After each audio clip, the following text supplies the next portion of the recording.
Atos capítulo 12, verso de 1 a 18, sobre o tema Deus sempre será Deus. No sim ou no não, Deus sempre será Deus. Eu quero pedir, por gentileza, que você abra sua Bíblia em Atos capítulo 12, versos de 1 até o verso número 18. Atos capítulo 12, versos de 1 até o verso número 18. Nós já temos caminhado alguns domingos nesse texto. Atos capítulo 12, versos de 1 até o verso número 18.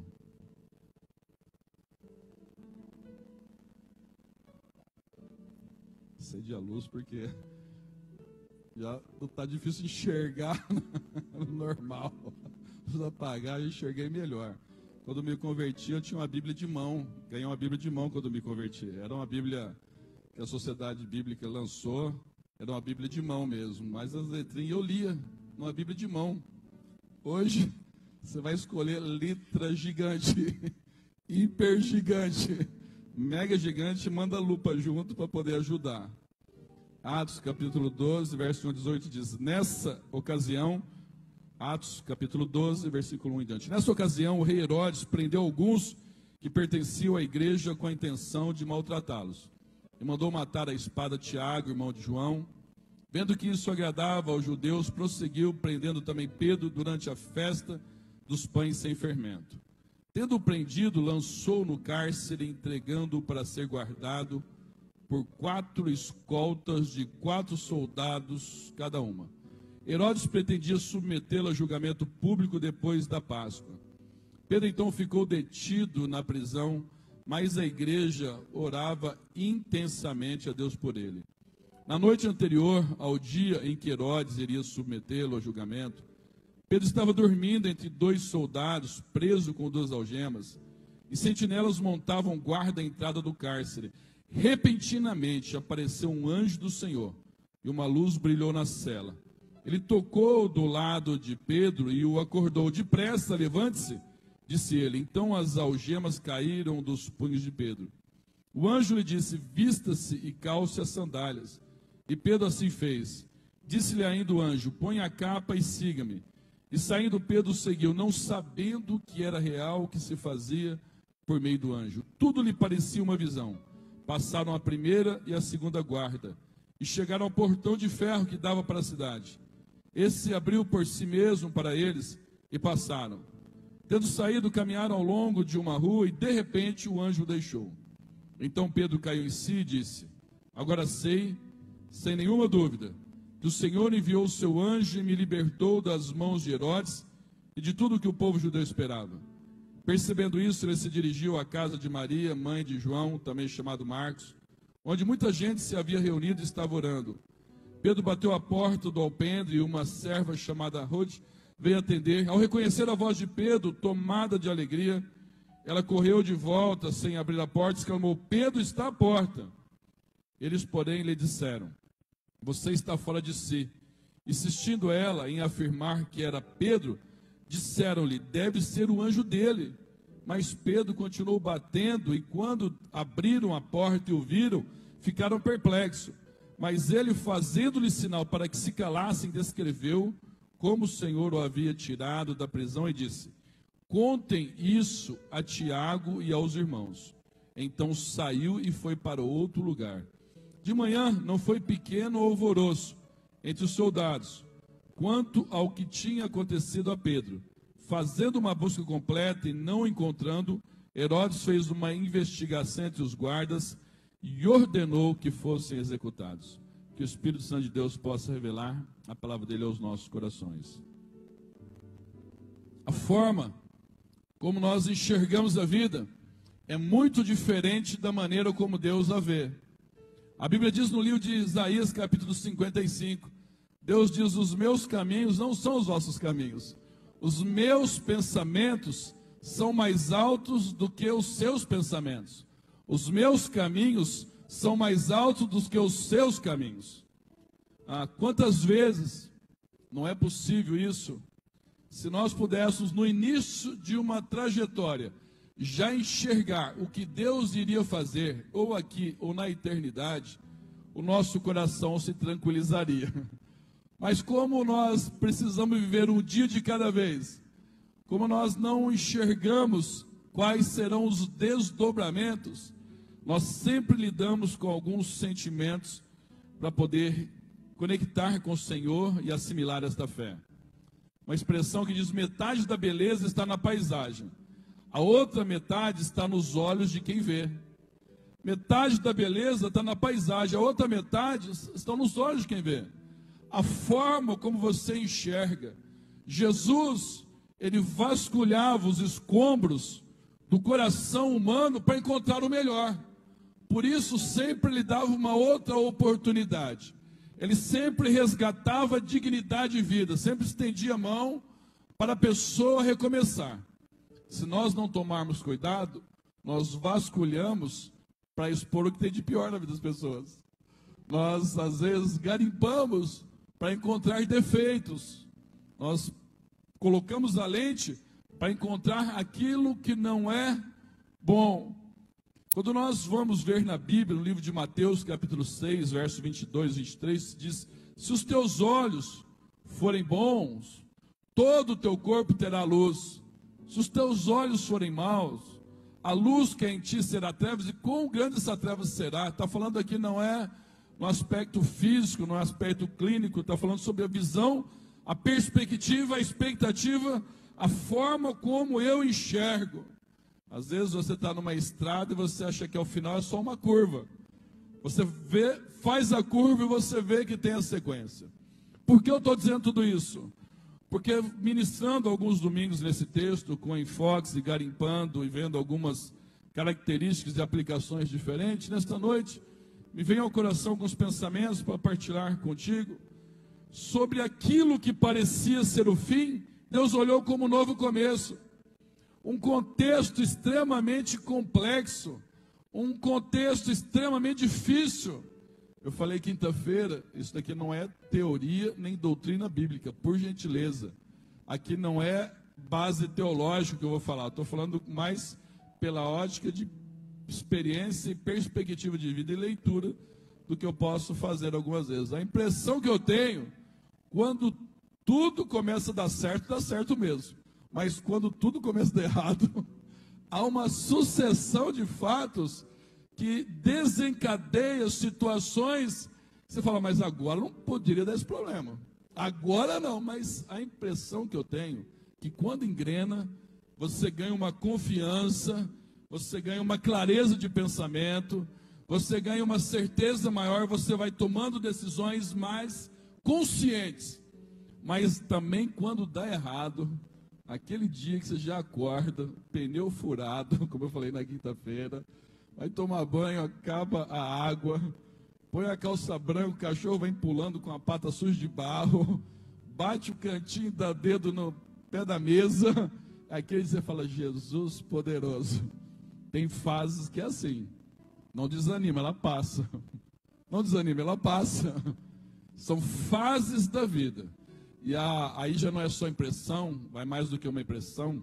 Quando nós estamos nesse processo, nós às vezes corremos o risco de acertar um erro com outro erro, porque nós perdemos a clareza, o coração angustiado.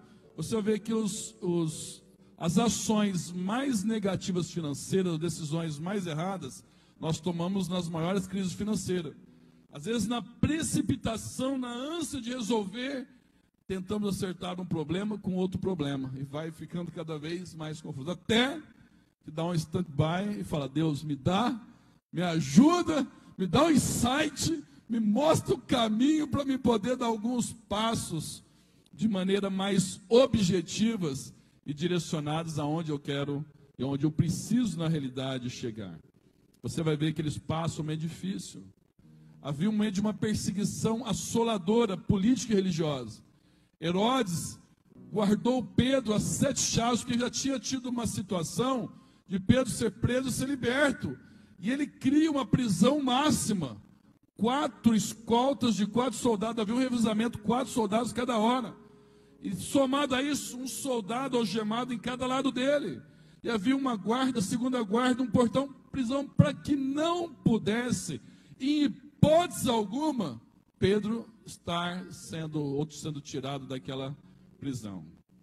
Naquele momento, Pedro tinha perdido uma das pessoas mais queridas na sua vida. Você vai ver várias citações. É interessante que o texto, só clareando, você já sabe disso. Eu só estou sendo redundante, chovendo no molhado. O texto, a narrativa começa dizendo que Tiago foi morto na prisão. E depois termina dizendo que Pedro chega à reunião de oração e diz, manda avisar Tiago. É outro Tiago, claro. Evidentemente são Tiagos diferentes. O Tiago que é morto na prisão é o Tiago apóstolo. É Tiago, irmão de João. Eram os 3 amigos mais próximos de Jesus, Pedro, Tiago e João. Que até deu origem às músicas, Pedro, Tiago e João. Eram os 3 que andavam muito próximos, muito perto. Quando Jesus ia realizar algo que seria de uma privacidade maior, ele levava consigo Pedro, Tiago e João. Nesse momento, Tiago morre na prisão. Morto à espada. Herodes viu que aquilo lá criou uma situação favorável de governo para ele junto aos judeus que perseguiam a igreja agora. E ele guarda as 7 chaves para julgar a Pedro e fazer a mesma coisa. O momento dá a impressão, dá a sensação, dá o sentimento, dá na realidade uma forma de ficar impregnado que é o fim, que não tem mais muita coisa boa para acontecer. Às vezes a trajetória é assim, é quando a vida perde o colorido, quando dá a impressão que não vai sorrir mais, quando de repente a lágrima parece ser a companheira maior, quando os projetos se desvaneceram, quando dá um vazio no coração. Deixa eu falar uma coisa, vazio no coração, às vezes não estou falando sobre a ausência de Jesus, presta atenção, não é sobre a ausência de Jesus. Quem preenche o vazio no coração a nível espiritual é Jesus. Mas, por exemplo, uma pessoa que ela passa uma dificuldade por muito tempo, quando aquela questão ela sai de cena, ela fica meio perdida. Ela não sabe, porque ela estava já acostumada com o seu papel dentro do processo de enfrentar aquela dificuldade. Ela já tinha uma rotina diária de enfrentar aquela luta. A luta sai de cena, ou por algum motivo ou outro, a pessoa ela fica um período meio sem saber o que fazer. Parece que vem um vazio no coração. Porque ela fica com uma sensação de que aquilo que era algo contínuo agora mudou. Até que ela reinvente a vida, redirecione, tem objetivos e projetos novos na vida. O momento é extremamente desafiador, parece ser o fim. Parece que não tem mais nada de bom para acontecer. A sensação é que só desencadearam coisas negativas quando, de repente, o que parece ser um fim é um novo começo. É um dos milagres, entre outros, registrados no livro de Atos, mais forte, mais intenso, mais incisivos, mais inquestionáveis que poderia acontecer, que é a libertação de Pedro. O milagre é tão intenso que até a equipe de intercessão ficou duvidando. Foi mais fácil Pedro sair da prisão do que estar na reunião de oração. Demorou para estar na reunião de oração, porque foi tão algo que deixou perplexo. Aquilo que era uma dificuldade maior, tinha um milagre ainda maior para acontecer. Irmãos, isso daqui não é chavão evangeliquez só para trazer anestésico para a alma. Não é o ópio da existência. Quanto maior a luta, maior a batalha. Não, é fato. Existe uma lei da proporcionalidade. Grandes vitórias são precedidas por grandes batalhas. Grandes conquistas são precedidas por grandes desafios. Projetos maiores são precedidos por desafios maiores. É uma lei da proporcionalidade que aparece na Bíblia. Você vai ver isso várias vezes. E vou dizer para ti, novamente, não é também um chavão evangeliquez. Quanto mais perto a vitória, aí que fica acirrada a batalha algumas vezes. Aí que fica acirrada a batalha. É até interessante, até nós validarmos. Então você tem que esperar um negócio, por exemplo, 2 anos. Você vai 1 ano e 11 meses e 15 dias. Quando chega o último mês, parece que a ansiedade aumenta. É interessante isso. Quando chega o último mês, parece que você fica mais ansioso. Você fica mais... Quando está na reta final, as batalhas intensificam e nós ficamos um pouco mais ansiosos para poder lidar com aquilo. Onde Deus entra com a provisão, com a proteção e com a direção dele na minha vida e na sua vida para fazer a diferença. Dentro desse quadro, perder pessoas queridas, talvez um dos grandes dilemas da nossa caminhada, da nossa existência. Perder pessoas que nos são preciosas, mesmo que num período, espaço de tempo até a eternidade, são desafios que nós lidamos no nosso coração. Pedro tinha lidado, estava lidando com aquilo. E numa iminência de um julgamento que não teria qualquer crivo. Alguns aspectos que me vêm à mente e continuam vindo para poder partilhar nesta noite, reforçando alguns que eu já falei. O que fez a diferença foi a ação de Deus. Mas a igreja orou. A igreja orou. A importância de orar uns pelos outros. Versículo 5 e versículo 12, a igreja orou. A tua oração é importante. A tua oração faz diferença na vida de uma pessoa. Eu vou pedir porque a oração do pastor é mais forte. A oração do pastor não é mais forte. A oração do pastor é igual a de todo mundo. Existem graus de hierarquia e de princípio de direção e multiplicador de visão a nível de liderança que deve ser respeitado. Mas a nível de poder de oração, não há alguém, por ser líder, que a oração é mais poderosa que qualquer outra pessoa. No Novo Testamento, cada um é um ministro, é a graça do Senhor, porque o poder não está em quem ora, está em quem responde a oração. O poder não está no currículo de quem ora, é na soberania de quem responde a oração. Não, Senhor, porque eu sou teu servo há tantos anos, porque eu faço isso, porque eu sou aquilo, porque eu já realizei isso. Esse currículo não tem um efeito diante de Deus a nível de resposta de oração. É pelo sangue de Jesus que nós chegamos, ao trono da graça que nós chegamos. E aí eu quero dizer para você que a tua oração é importante. Aquela pessoa que Deus coloca no teu coração, ore. O orar uns pelos outros é que sustenta a nossa vida. Orar uns pelos outros é o que abre portas. Como diz um teólogo, Matthew Henry, diz que a oração e lágrimas são os braços da igreja. E com isso ela luta contra os inimigos e a favor dos amigos. Um outro teólogo diz que o anjo chamou Pedro na prisão, mas quem chamou o anjo foi a oração. Só abrir um parênteses, nós não oramos para anjo. Nós não damos ordem para anjo. Anjo tal, fica naquela porta guardando, anjo tal, você fica naquela do meio, outro. Nós não damos ordem para anjos. Quem dá ordem para os anjos é o Senhor. Nós oramos a Deus e Deus dá ordem para os anjos. A Bíblia diz que Deus envia os anjos para ministrar em favor do que hão de herdar a salvação. Mas nós não oramos a anjos pedindo para eles fazerem isso ou aquilo. Nós oramos a Deus, Deus envia os teus anjos. O anjo do Senhor acampa ao seu redor dos que temem e os livra. É bíblico isso, é bíblico essa questão, mas é pedir ao Senhor. A oração faz a diferença, irmãos. Foi o que sustentou. Sustenta uma pessoa na dor, fortalece alguém na perda, traz ânimo para seguir em frente, restaura uma vida, transforma um coração, é oração. E às vezes eu fico pensando, isso daqui é muito particular. As pessoas perguntam, qual que é a forma certa de orar? Faz a tua vontade, não faz a tua vontade, faz do meu jeito, eu determino, eu ordeno. Meu amado, Deus está olhando é o teu coração.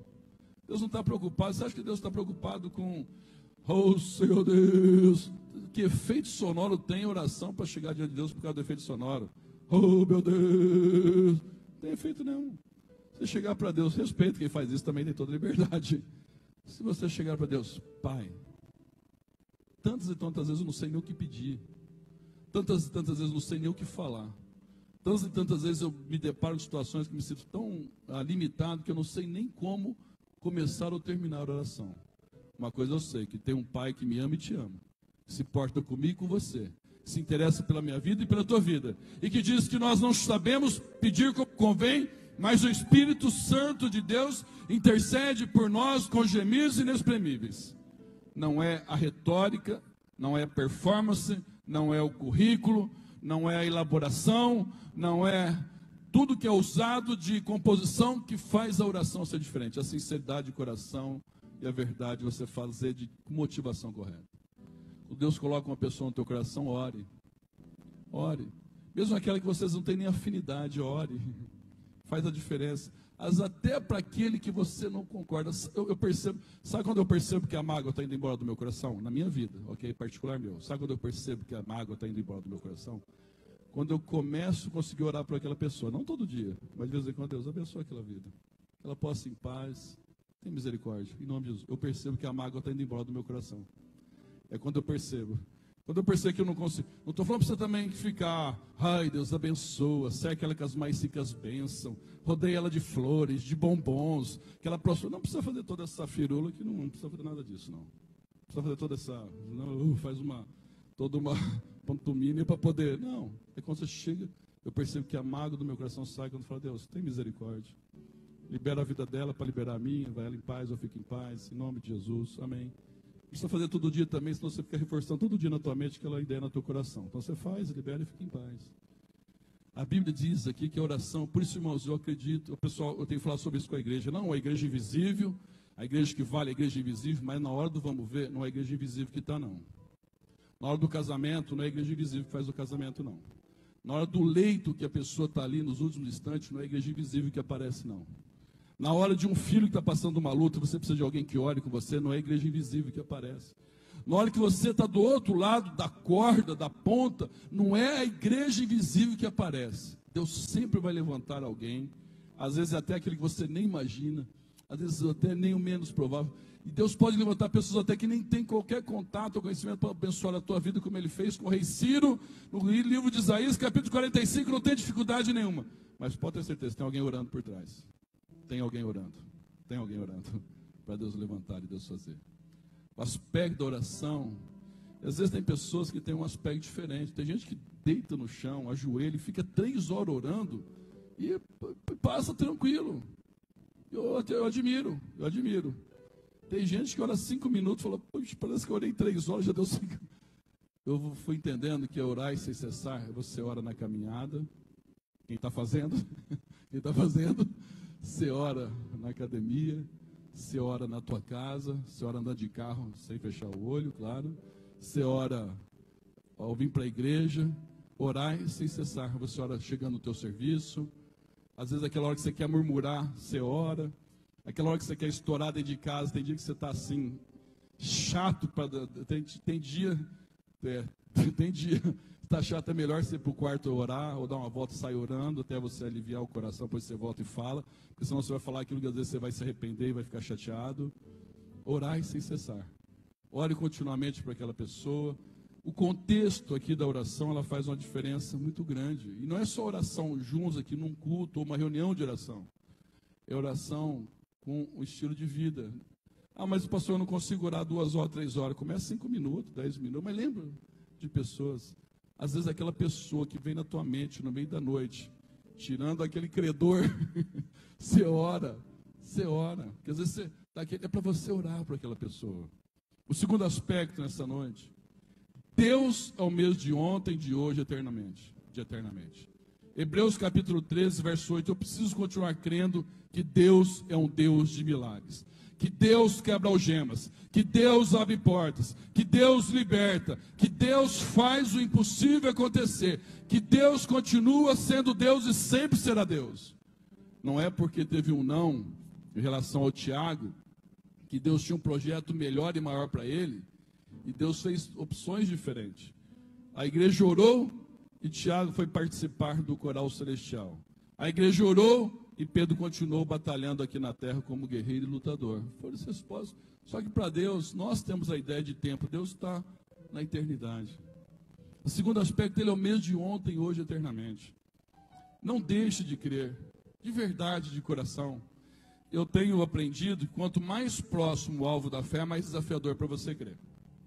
Uma coisa, alguém pede para mim, vai lá e ora pelo meu filho, pastor. Eu vou lá e oro. Deus abençoa, faz, o Senhor fez na minha vida, a vida do meu filho, o Senhor faz na vida e vou embora. A outra coisa é quem vê o filho chegar toda madrugada bêbado e continuar crendo.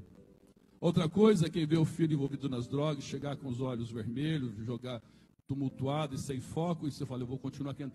Quanto mais perto o alvo, mais desafio para você crer. Quando uma pessoa está com enfermidade, porque é desafiador ela crer, irmãos. Você está com uma dor de cabeça, uma enxaqueca, que já fica meio desnorteado para crer.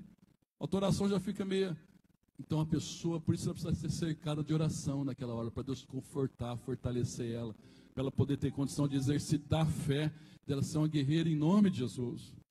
Você ora para uma pessoa que está numa crise financeira, uma coisa é você orar pela pessoa. A outra é quando chega as contas, ela vai vencer a força, vai vencer a água, vai vencer o aluguel, eu estou sem dinheiro, estou precisando fazer um malabarismo. E aí que a pessoa vai crendo. O alvo, quando está perto, ela é o desafio. Eu orar para uma pessoa que passou por um divórcio, Deus abençoa, guarda o Senhor. A outra coisa é a pessoa que tem que lidar com uma readaptação de vida, até de questões de pessoas que cercavam, de amigos, de contexto. Ela chegar numa sexta-feira, às vezes não sabe, quem tem filhos maiores, já começam a sair de casa, ela fica sozinha em casa. Como que ela vai começar a lidar? E Deus é quem dá força, e Deus é quem dá graça no coração. Orar para um casamento que está tumultuado, está um rush, e orar e você está distante é uma coisa. A questão é quando está todo dia, porque tem aquele período assim, dá uma acalmada, mas tem algumas áreas que ficou tão tenso que um fala alto e entende B, um fala B, outro entende C, e aí eu preciso dessa graça de Deus, eu preciso crer nesse milagre que vem do Senhor, no nome de Jesus. Eu preciso crer nesse milagre que vem do Senhor. Jesus é o mesmo de ontem, hoje, eternamente. Qual milagre você precisa hoje? Qual milagre você está orando? Deus não é o Deus somente histórico, Deus não é o Deus que ficou apenas nos registros do passado, é o mesmo de ontem, de hoje, eternamente, continua fazendo milagres hoje. É que algumas vezes os milagres de Deus estão diferentes daquilo que não são expectativas nossas, mas sempre Deus tem o melhor para a minha vida e para a tua vida. Terceira questão, eu não posso tentar fazer o que somente Deus pode fazer. A igreja orou, mas enviar anjo, quebrar algema, abrir portas, desatar caminhos, desatar nós, só Deus pode fazer. Olha para mim, gentileza. Tenta mudar a vida de uma pessoa. Tenta mudar a vida de uma pessoa. Eu tenho comigo, e esse daqui não é uma regra. Eu acho que é um padrão de comportamento, mas que deve ser sempre tentado mudar. Nós geralmente valorizamos quando nós perdemos. Quando nós perdemos, nós damos mais valor. Igual aquela expressão que eu contei tantas vezes, do Olavo Bilac, que o cara chegou para o Olavo Bilac e falou para ele: olha, eu tenho uma propriedade para vender, eu queria fazer uma divulgação dela e colocar no jornal, você escreve um texto para mim? E o Olavo Bilac começou a escrever o texto.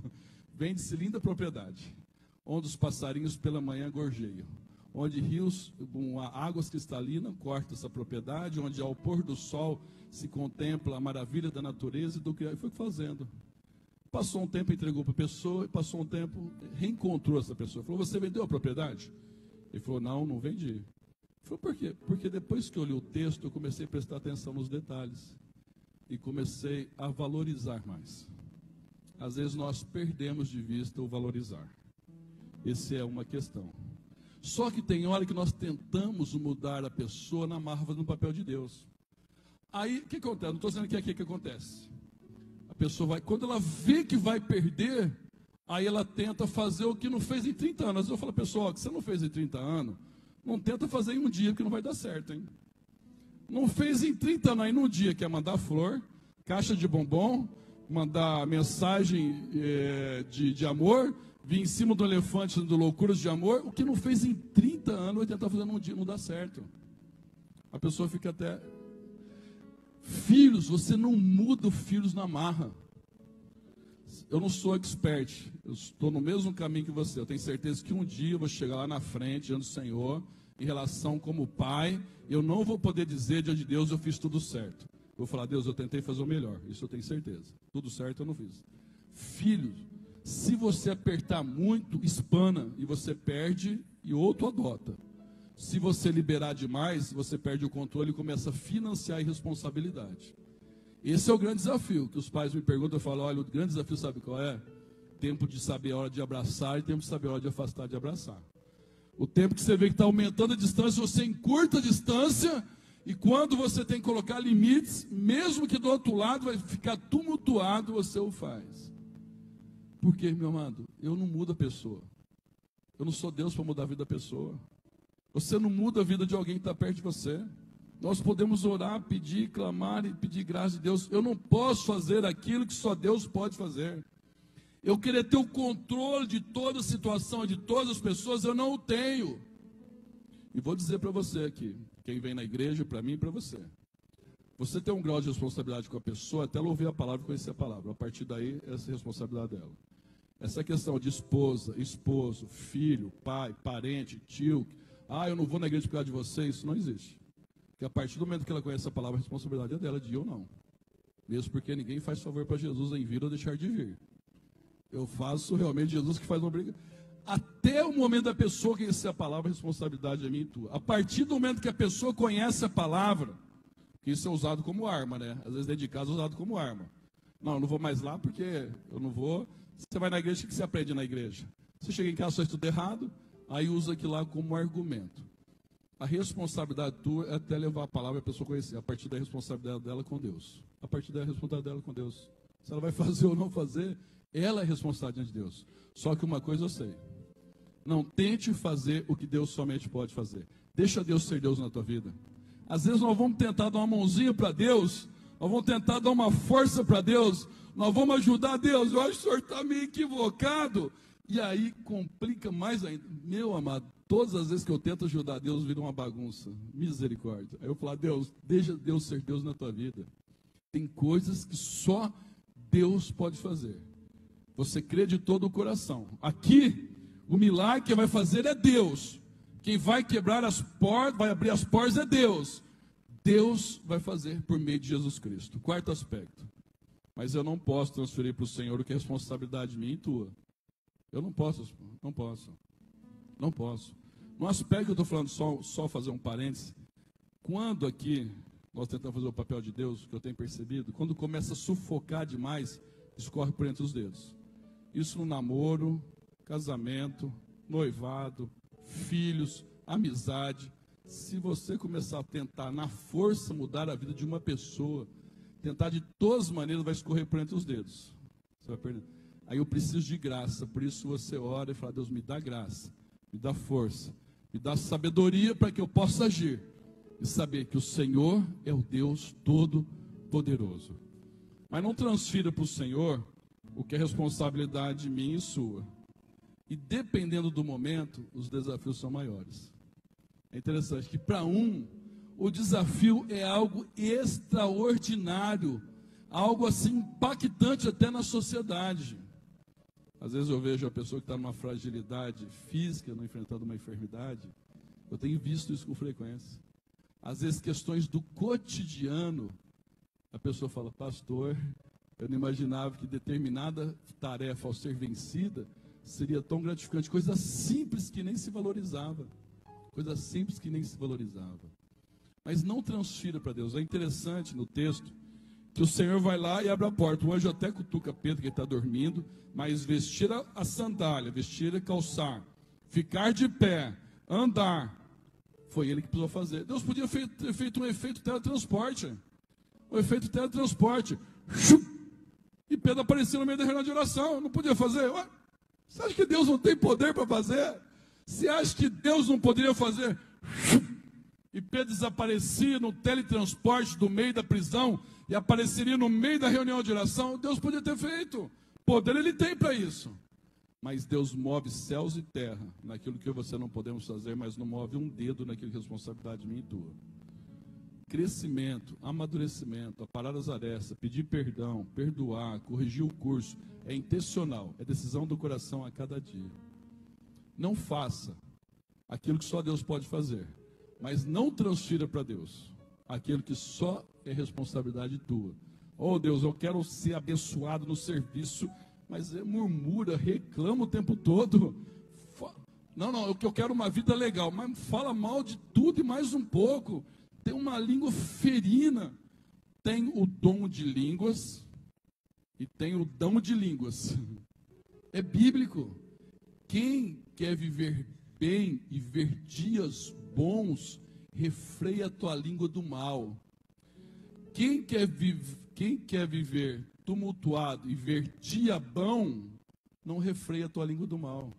Fale de tudo e todos. Os resultados são uma vida turbulenta no coração, de falta de paz e de uma infelicidade que não suporta ninguém feliz. E aí a pessoa fica sempre numa crise existencial. Eu preciso de graça de Deus. Eu preciso saber que tem questões na minha vida que Deus é responsabilidade, ele vai fazer. Às vezes eu vejo filhos, deixa eu falar uma coisa para os pais aqui, eu estou voltando. É interessante, filhos dentro de casa e filhos fora de casa tem um desafio. Eu sempre tive essa impressão. Quando ele está dentro de casa, a responsabilidade é nossa. Quando ele está fora de casa, a responsabilidade é de Deus total, né? Porque é interessante. Não estou dizendo que para pôr ninguém fora de casa, não. Porque o pai não colocou o filho pródigo para fora. Ele que foi. Ok? Mas eu sempre pensava, quando eu passei as outras, eu falava, Deus, dentro de casa a responsabilidade é minha. Porque você tem que ficar, coloca a hora para voltar. Se não voltou no horário, o que você vai fazer? O que você vai deixar de fazer? Quando está fora, a responsabilidade, você fala, Deus, é a responsabilidade. Você vai fazer o quê? Me fala, o que você vai fazer além de orar, esperar, encurtar a distância e manter? Você vai confiar no poder de Deus.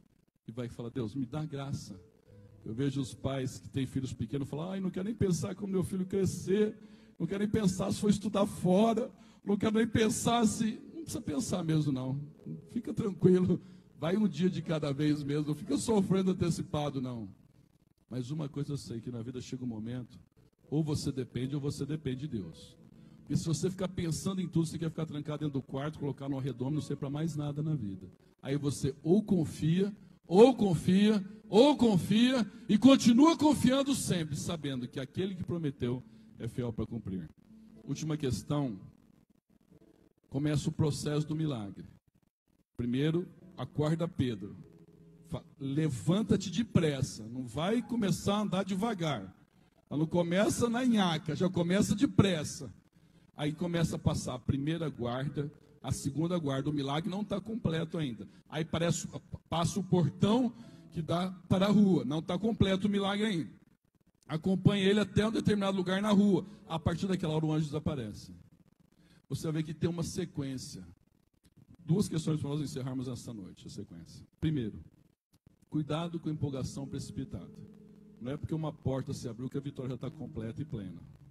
Não baixe a guarda. Às vezes tem pessoas que já começam a cantar a vitória antes de acontecer. E sai contando para tudo e para todos, até para quem torce contra. Depois as coisas ficam atrofiadas no meio do caminho. Primeiro, cuidado com a empolgação precipitada. Em todos os níveis, em todos os sentidos. Eu vejo um relacionamento que 40 anos está dificuldade, um relacionamento que 40 anos em tempestade. Aí numa semana acertou tudo. Eu falo, mas como, gente? Como um relacionamento de 40 anos tumultuado acerta numa semana tudo? Não abaixa a guarda. O fato de uma primeira porta ser aberta, aí que você tem que perseverar. Aí que você tem que estar na igreja. Aí que você tem que buscar o Senhor. Aí você tem que amar Jesus.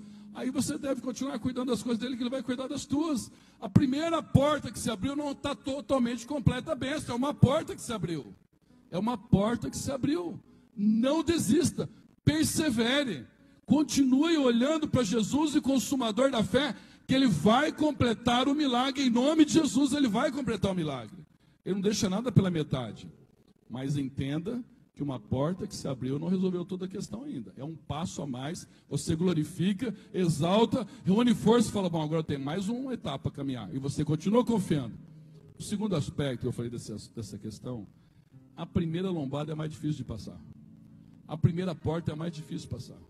Os primeiros dias são os mais desafiadores. O primeiro ano é o mais complexo. Sempre o primeiro, ele tem um desafio maior para você passar. Sempre, sempre.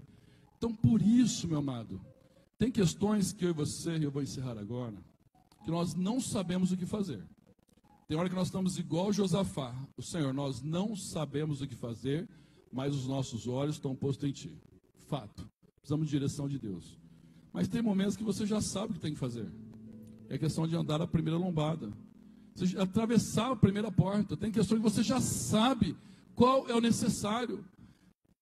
Atravesse. Deus vai honrar a tua vida. Esse primeiro passo é o mais difícil de ser dado. O start é o mais desafiador. O início é o mais complexo, mas vai de encontro. No nome de Jesus, Deus vai honrar a tua vida. Persevere, Deus vai honrar a tua vida. Uma pessoa para sair da depressão, o primeiro passo é o mais difícil. Uma pessoa para sair da crise, o primeiro passo é o mais difícil. Uma pessoa para sair da falência, o primeiro passo é o mais difícil. Uma pessoa para superar a solidão, o primeiro passo é o mais difícil. Uma pessoa para restaurar, o primeiro passo é o mais difícil. A primeira lombada é a mais difícil. Mas segurando na mão do Senhor, você vai ter a vitória, no nome de Jesus. Então você vai ver que Pedro passou, caiu, entrou a luz, quebrou algemas, primeira guarda, segunda guarda, portão, caminha, e aí chega na reunião de oração. Eu concluo dizendo que o primeiro lugar que ele foi, após o milagre, foi para a igreja. Quando você recebe o milagre, não é hora de pegar a bênção e sair correndo da presença de Deus. É hora de você correr para Deus. Pedro, o primeiro lugar que ele foi, após o milagre recebido, foi para a igreja. Você está pedindo algo todos os dias, chegou a bênção, não é hora de pegar a bênção e correr correr para longe. Aí é para correr para mais perto do Senhor e adorá-lo de todo o teu coração. Esta noite eu quero orar com você, que Deus sempre vai ser Deus. Na vida de Pedro, por todo o contexto e a sucessão de fatos, a impressão que era o fim. E Deus está dizendo, eu só estou fazendo um novo começo. E levanta de maneira poderosa, impactante, você continua lendo o livro de Atos, o impacto que vai causando, e as transformações de vida pelo poder do Evangelho do Senhor Jesus. Vamos ficar em pé, por gentileza, nós vamos orar ao Senhor. Essa noite, orai uns pelos outros. Deus é o mesmo de ontem, hoje e para todo sempre. Hebreus 13:8. Eu não posso tentar fazer o que somente Deus pode. Deixa Deus ser Deus na sua vida. Não é fraqueza, é confiança. Não é pessoa sem vontade, é pessoa decidida a depender do Senhor. Mas eu não posso transferir para o Senhor o que é responsabilidade minha. Desafios mudam dependendo do momento. Tem coisa, irmãos, deixa eu dizer, olha para mim, eu vou orar agora. Eu, na minha vida, eu não quero passar a vida no quase. Ó, quase passei a primeira porta. A primeira porta é o quase. Foi benção? Foi benção. Que ótimo, que ótimo. Mas não pare na primeira porta. Eu não quero. Tem momentos na vida que é o quase. Que é o quase. É o quase. Às vezes o quase nos leva até para mais distante do momento mesmo. Mas eu quero dizer para você nesta noite. Alguns momentos fazem parte da vida, mas passar a vida toda, quase fui feliz, hein? Quase perdoei. Eu quase me envolvi no ministério. Quase falei de Jesus para a pessoa. Eu quase liberei perdão no coração. Eu não quero passar a vida só no quase. Passou uma porta, estou chegando, mas ainda é uma sequência. Continue servindo, adorando o Senhor, de todo o teu coração. Eu não ouvi ainda a música, a Mariana que mandou uma música hoje para me ouvir sobre quando eu cuido das coisas de Deus, Deus cuida das minhas. Mateus 6,33. Cuida das minhas coisas, eu cuido das tuas. Eu sei que para que eu cuide das dele, muitas vezes eu falho tanto. Ele que insiste em me amar e dar oportunidade. Mas ele cuidar das minhas, ele não falha nunca. Ele não falha nunca. E que você orasse nesta noite. Se você não tomou decisão em relação a Jesus nesta noite, Jesus não é uma opção de vida. Jesus não é alguém, Jesus não é uma necessidade de vida. Jesus não é uma religião, não é um sistema, não é uma regra. Alguém que me ama e te ama. Alguém que se importa comigo e com você. Ore. Esta noite, ore. Ah, pastor, eu não mereço. Mas ninguém recebe a resposta de oração por merecimento. É por graça. Em nome de Jesus. Em nome de Jesus. Ore ao Senhor. Fala, Deus, o Senhor é o mesmo de ontem, de hoje e para todo sempre. Eu não vou ser vítima da vida. Eu quero te servir de todo o coração.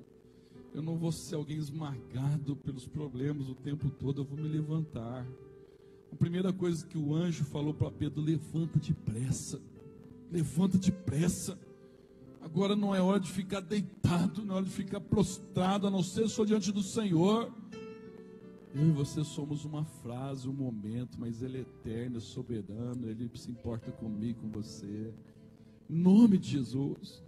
Deus foi lá, irmãos, era impossível, prisão máxima. Deus falou: eu vou abrir essa porta, eu vou libertá-lo, eu vou fazer um milagre, eu vou fazer algo incrível acontecer. E essa combinação, para mim, é fantástica. Do miraculoso com o trivial, é maravilhoso. É o Deus de milagre com o cotidiano do dia a dia, calçar os sapatos, caminhar, andar, passar por uma guarda, outra. Essa ação de Deus com a responsabilidade humana, essa intervenção divina com a resposta do coração, esta manifestação do poder de Deus com as questões do dia a dia, para mim, me deixa assim apaixonado pelo Senhor. Em nome de Jesus. Tem hora que o milagre, irmãos, é você se levantar depressa, não ficar caído naquilo que o inimigo tem te esmagado. Às vezes colocar aquilo no pedestal ficando olhando de todos os ângulos. Tem hora que o milagre é caminhar sabendo que tem uma direção do Senhor e tem algo novo para acontecer. Tem hora que o milagre é calçar o sapato, alparcas, ou calçar a sandália nos pés, para saber que a vida segue e eu preciso ir para frente. Eu preciso enfrentar, que fugir dos problemas não vão auxiliar. Você vai orar ao Senhor neste momento em nome de Jesus. Pai, em nome de Jesus, nesta noite, que as pessoas que estão tomando uma decisão no coração, sela com o teu poder de que Jesus é o único Senhor e Salvador. Pai, quantas vezes nós tentamos do nosso jeito, e nesta noite o Senhor chega de novo para mim, para cada um de nós e diz: vamos tentar do meu jeito agora. Vamos nem tentar, vamos fazer do meu jeito agora. Pai, no questão oração, tantas vezes nós não sabemos o que pedir, mas uma certeza, quando nós falamos: Pai, o Senhor nos ouve, o Senhor nos abraça, o Senhor nos sustenta. O Senhor é o mesmo de ontem, de hoje, será para todos sempre. O Senhor sempre será Deus. Pai, dá graça para saber que o Senhor está no controle, mas ajuda também a entender o que é responsabilidade nossa, o que é necessário, iniciativa nossa. Pai, dá graça para ao passar uma primeira guarda, segunda guarda, primeira porta, segunda porta, que nós não percamos o foco, mas continuemos olhando para o Senhor, autor e consumador da fé. Mas dá graça também quando o primeiro passo parece ser tão difícil, quando o primeiro passo parece ser tão desafiador, quando atravessar a primeira lombada parece ser tão, Senhor Deus, cheia de adversidades. Fortalece em nome de Jesus. Traz a unção de cura. Visita a vida da Rô, Senhor Deus. Em nome de Jesus. A vida do Luiz Marçal, estamos orando. As pessoas precisam de uma unção de cura aqui nesta noite. As pessoas precisam de um conforto, um consolo no coração. As pessoas precisam de um ânimo novo, reinventar a vida, olhar para frente, redirecionar. Pessoas tomar decisões, ó Pai. Vem em todas as áreas da vida, vem com o teu poder, vem com a intervenção do Senhor. E declaramos nesta noite que o Senhor sempre será Deus, em nome de Jesus.